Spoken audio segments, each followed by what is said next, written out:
ఆ జీవుల్ని కాపాడాల్సిన ధర్మం మంది. ఆ అహింస పరమో ధర్మ, ధర్మో రక్షతి రక్షిత. మన అలిపిరి గేటు దగ్గర నుంచి మనకి కనిపిస్తూ ఉంటుంది ఆ వెంకటేశ్వరుడి ఆశీర్వాదం. ధర్మాన్ని నువ్వు కాపాడు, నిన్ను ధర్మం కాపాడుతూ ఉంటుంది అని ఆ వెంకటేశ్వర స్వామి తెలియజేస్తూనే ఉన్నారు కదా. మనం ఏం చేస్తున్నాం మిత్రులారా? అధర్మంలో జీవిస్తున్నాం, హింసతో జీవిస్తున్నాం.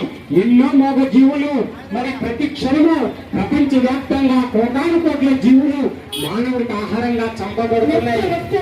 ఆ జీవుల వేదన రోదన ప్రపంచానికి శాపంగా మారిపోతుంది. ఎక్కడ చూసిన నేరాలు, ఘోరాలు, రోగాలు, హాస్పిటల్, డాక్టర్లు, ప్రకృతి వైపరీత్యాలతో భూమాత మారిపోతున్న ఆ జీవి ఈ సత్యాన్ని తెలుసుకోండి. ఈ రోజు నుంచి